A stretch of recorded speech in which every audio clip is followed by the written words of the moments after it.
Hoy iniciamos un viaje institucional a Colombia. Es un viaje que se enmarca en el programa de acogida temporal, el programa vasco de acogida temporal a personas defensoras de derechos humanos. Son personas que sufren una persecución, amenaza y ponen en riesgo su vida precisamente por eso, ¿no? por defender los derechos humanos.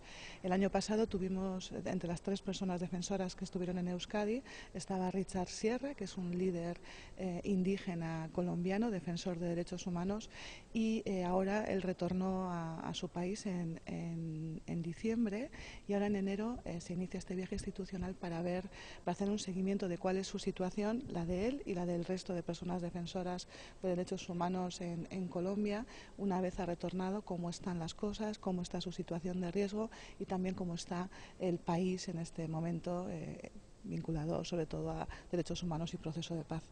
El viaje va a durar una semana. Está compuesto del Gobierno vasco, voy yo, la directora de Derechos Humanos y Víctimas, y 2 personas de la Agencia Vasca de Cooperación al Desarrollo. Luego va todos los 5 grupos políticos del Parlamento Vasco, representados en la Comisión de Derechos Humanos del Parlamento, y también viene CEAR Euskadi, 2 personas de CEAR Euskadi, que es la organización que gestiona el programa vasco en Euskadi, y Mugari Gabe, que es la organización que propuso a Richard como defensor a ser acogido. Durante la semana tendremos ocasión de estar con múltiples organizaciones sociales, tanto colombianas como internacionales, que están trabajando allí por los derechos humanos, y también tendremos ocasión de estar con diferentes instituciones del gobierno colombiano y de Naciones Unidas.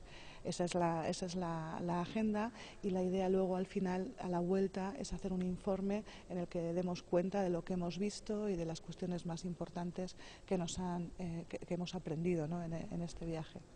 Es una herramienta, los programas de acogida temporal son una herramienta esencial con 2 objetivos. En primer lugar, para que las personas que tienen ese riesgo, esa amenaza para su vida, disminuyan el riesgo. Están durante 6 meses, en el caso nuestro, de nuestro programa, durante 6 meses están aquí en Euskadi, y ahí se trabaja mucho con ellas también cómo cuidarse, cómo seguir haciendo su trabajo, pero intentando no aumentar ese nivel de riesgo, sino disminuirlo cuando ellos regresen.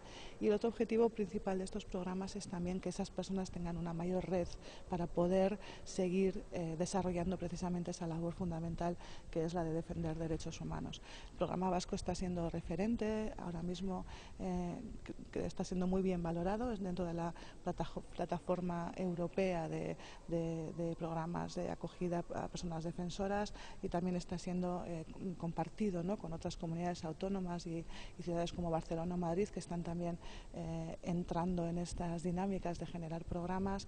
Tenemos también relaciones con el relator de Naciones Unidas para las personas defensoras de derechos humanos, y más este año, ¿no? que es un año que va a ser un hito fundamental en los derechos humanos, porque es el 70 aniversario de la Declaración Universal de Derechos Humanos y el 20 aniversario de la Declaración de Naciones Unidas sobre las personas defensoras de derechos humanos, ¿no?